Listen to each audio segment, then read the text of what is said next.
Okay guys, ఒక అందమైన absolutely gorgeous location లో ఉన్నా. ఆ లొకేషన్ ఏంటో చెప్పాలంటే కొద్ది రోజులు పడుతుంది. సో తమ్నెల్ మీద ఏమని పెట్టాం, ఒక్క రోజులో ₹1,00,00,000 అని. సో మా పెద్ద ఆయన ఉంటే ఎనీథింగ్ ఈజ్ పాసిబుల్ మాట. ఓకే, సో అది జరిగే ముందు అసలు ఏం జరిగిందంటే, మొన్న రేర్ ఎర్త్స్ గురించి మార్కెట్లో 1 ట్రిలియన్ అంటే 1.5 ట్రిలియన్ పోయిందని ఒక వీడియో పెట్టాను, గుర్తుందా? అంటే 1,35,000 కోట్లు ఒకే ఒక్క రోజులో మార్కెట్లో పోయింది అని. ఆ రోజు ఏం చెప్పాను నేను, ఇలాగ డిప్స్ ఉంటేనే కదా డబ్బులు చేసుకుంటారని నేను మీకు చెప్పాను. ఆ వీడియో చూడండి, ఇంకా పబ్లిక్లోనే ఉంది. ఆ వీడియో చూస్తే మీకు అర్థమవుతుంది. సో అసలు ₹1,00,00,000 ఏంటి అవన్నీ ఈ వీడియోలో కవర్ చేద్దాం. ఓకేనా, రెడీనా? Let's do it.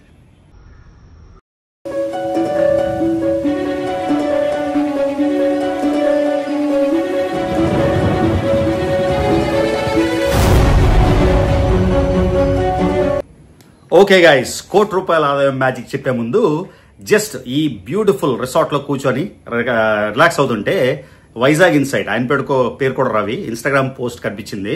అందులో ఏమొచ్చిందంటే, Google cloud as formally announces $15 billion announcement. $15 billion అంటే 135,000 కోట్లు.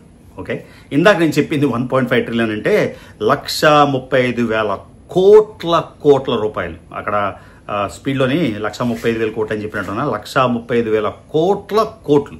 ఓకేనా, అది మన మార్కెట్లో పోయింది ఒక్క రోజులో. ఎందుకంటే అమెరికా ప్రెసిడెంట్ పెద్ద ఆయన ఒక స్టేట్మెంట్ చేశాడు. ఏమని అంటే, రేర్ ఎర్త్ మినరల్స్ అని. So coming to this topic, Google cloud మర్చిపోకండి, అది కూడా అమెరికా కంపెనీనే.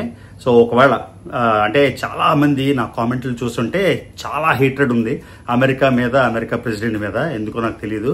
సో ఒక్కసారి మీరు చుట్టుపక్కల హైదరాబాద్లో కానీ ఎనీ అవుట్ సోర్సింగ్ ఫర్మ్ లో చూస్తే చాలా వరకు అమెరికన్ కంపెనీలు ఉంటాయి. అమెరికన్ కంపెనీలు ఉత్తరే ఫ్రీగా చేయట్లేదు సర్వీసు.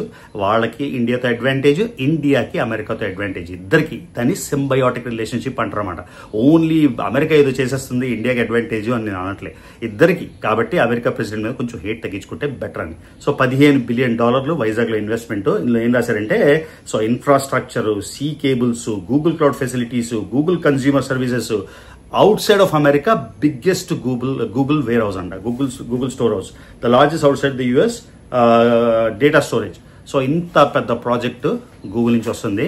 అది బిజినెస్ ఇంట్రెస్ట్ అయినా కూడా అమెరికా ప్రెసిడెంట్కి భారతదేశం అంటే హేట్రెడ్ ఉంటే ఒక్క మాట, ఇండియాలో పెట్టొద్దనో లేకపోతే ఇంకేదో టారిఫ్ వేస్తారనో భయపెట్టొచ్చు. ఓకే, సో ఇది గ్రేట్ న్యూస్. ఎందుకంటే మా ఊరు విశాఖపట్నం కాబట్టి చాలా స్పెషల్ అనిపిస్తుంది. అందులో $15 బిలియన్, సో హ్యూమంగస్, హ్యూజ్ మాట. సో హైదరాబాద్ లెవెల్లో కాకపోయినా అట్లీస్ట్ ఆ లెవెల్లో బాగా వైజాగ్ ఇంక్రీజ్ అవుతుంది. సో ఇది అయిపోతే, మొన్న రేర్ ఎర్త్ మినరల్స్ గురించి ఒకటి చెప్పాను మీకు. అమెరికా ప్రెసిడెంట్ ఏం చేశారంటే, ట్రూత్ సోషల్లోని రేర్ ఎర్త్ మినరల్స్ చైనా ఇంతకుముందు ఒక 7 మెటల్స్ మీకు ఆల్రెడీ చెప్పాను. అసలు రేర్ ఎర్త్ అంటే ఏంటంటే లాంథనైట్స్ అని 14 ప్లస్ ఇంకో 3 ఇట్రియం, అలాగా 17 మినరల్స్. ఇవి రేర్ ఎర్త్ మెటల్స్ అంటారు. ఈ రేర్ ఎర్త్ మెటల్స్ అంటే రేర్గా ఉంటాయని కాదు, అది గోల్డ్ కన్నా ఎక్కువ ఉంటాయి. ప్లస్ రేర్ ఎర్త్ మెటల్స్ అనేది పీరియాడిక్ టేబుల్లో ఒక ఇదిలాగా, ఒక గ్రూప్ లాగా. సో ఆ రేర్ ఎర్త్ మెటల్స్ ప్రాసెస్ చేయడానికి చాలా చాలా చాలా కష్టం.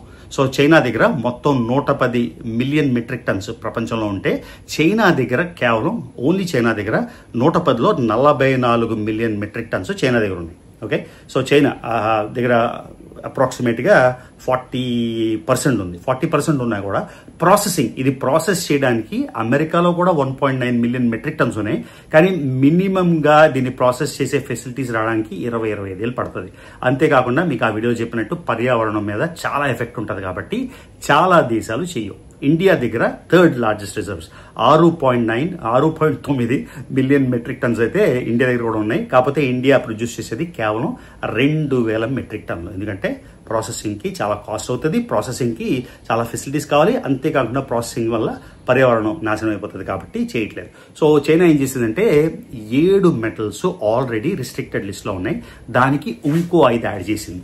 5 యాడ్ చేసి ఏం చెప్పిందంటే, మేము బ్యాన్ చేస్తామని చెప్పట్లేదు, మేము ఏం చేస్తామంటే బేసిక్గా ఏదైనా సరే ప్రోడక్ట్లో 0.1% దాటి ఈ మినరల్ ఉంటే దాన్ని గవర్నమెంట్ అప్రూవల్ తెచ్చుకోవాలి అని.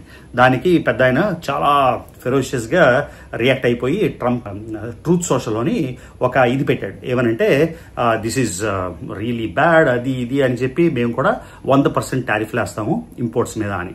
సో మొత్తం ఆ టారిఫ్స్ అయితే ఎందుకు, ఇవంతా ఇంపాక్ట్ మీకు ఇందాక థంబ్నెయిల్ పెట్టిన వీడియోలో ఉన్న మళ్ళీ ఇవన్నీ చెప్పడానికి రిపీట్ కాబట్టి చెప్పట్లేదు. సో ఆ రోజు జస్ట్ ఒక పోస్ట్ పెట్టినందుకు మార్కెట్ 1.5 ట్రిలియన్ అంటే 1,35,000 కోట్ల రూపాయలు లాస్ అయిపోయింది. ఆ రోజు నేను ప్యానిక్ అయినా అస్సలు ప్యానిక్ అవ్వలేదు. ఎందుకంటే ఆ వీడియోలో మీరు చూడండి, నేను క్లియర్గా చెప్పాను, ఇంతకుముందు 5 సార్లు ఇలానే చేశాడు, ఇది గ్రేట్ బయింగ్ ఆపర్చునిటీ. సో నేను అస్సలు ప్యానిక్ అవ్వట్లేదని ఆ రోజు కొన్ని ఇన్వెస్ట్మెంట్లు చేశాను. ఇన్వెస్ట్మెంట్ చేస్తే ఆ తర్వాత వీకెండ్ వచ్చింది, సాటర్డే అండ్ సండే. ఆ తర్వాత మండే ఏం జరిగింది, ఇవాళ ట్యూస్డే, మండే ఏం జరిగింది.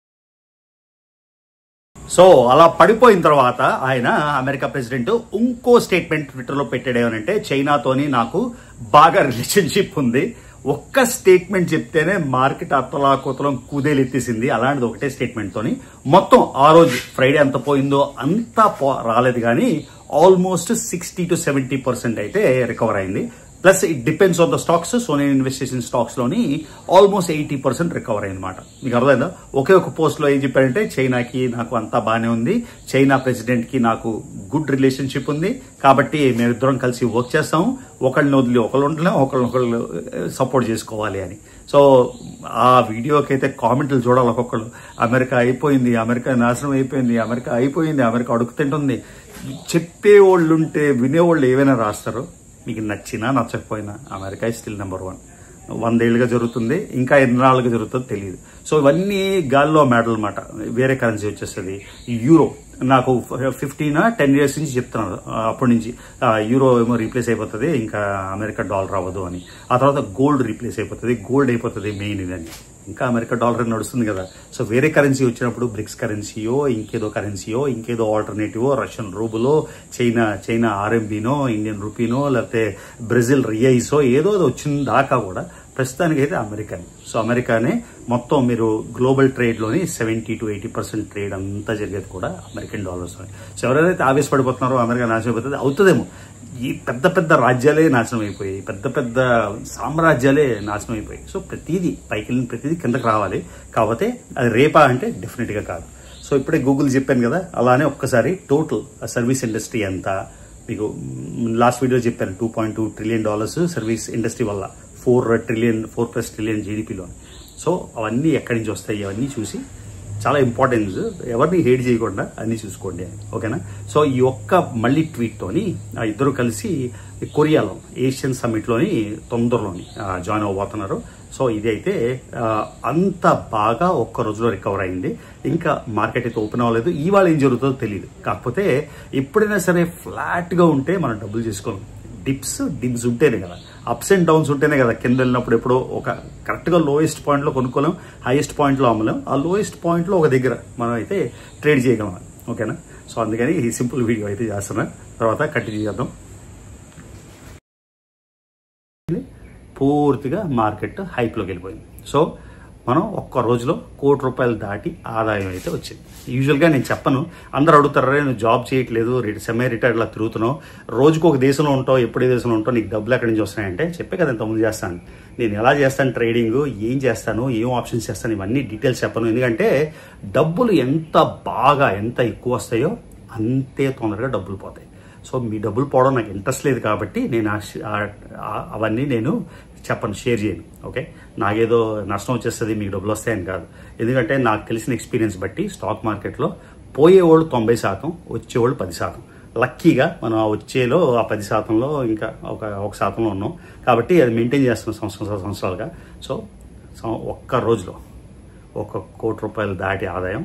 చాలా మంది హేటర్లు ఉంటారు కదా, వాచ్ కొంటే అది ఫేక్ వాచ్, ఊరు వెళ్ళావంటే అది ఫేక్, 186 వెళ్ళావంటే ఫేక్.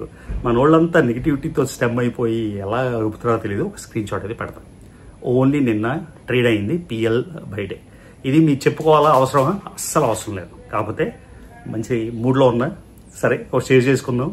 బాధపడేవాళ్ళు బాధపడతారు, సంతోషం పడేవాళ్ళు సంతోషపడతారు, బాధపడేవాళ్ళు ఎక్కువ బాధపడతారని ఈ వీడియో అయితే చేస్తుందా. అబ్సల్యూట్గా నేను ఎక్కడున్నాను అంటే సీక్రెట్ లొకేషన్, అది తొందరలో షేర్ చేస్తా ఎక్కడ ఉన్నాను, ఓకేనా. ఇది గైస్ ఈ వీడియోకి. సో యాజ్ ఆల్వేస్ నా వీడియోస్ చూస్తున్నట్టయితే చూసేవాళ్ళు మాత్రం మర్చిపోకుండా సబ్స్క్రైబ్ చేసుకోండి. చూసేవాళ్ళు చూడని వాళ్ళు no issue at all, okay. రెగ్యులర్గా చాలామంది సబ్స్క్రైబ్ చేసుకోకుండా చూస్తున్నారు కాబట్టి ఒకసారి సబ్స్క్రైబ్ బటన్ కూడా క్లిక్ చేసేయండి. ఓకే, సో నెక్స్ట్ వీడియో ఏ దేశం నుంచి ఎప్పుడు ఎక్కడ ఉంటాను నాకే తెలియదు కాబట్టి next video coming soon, but I don't know from where. ఓకేనా, see you in the next video.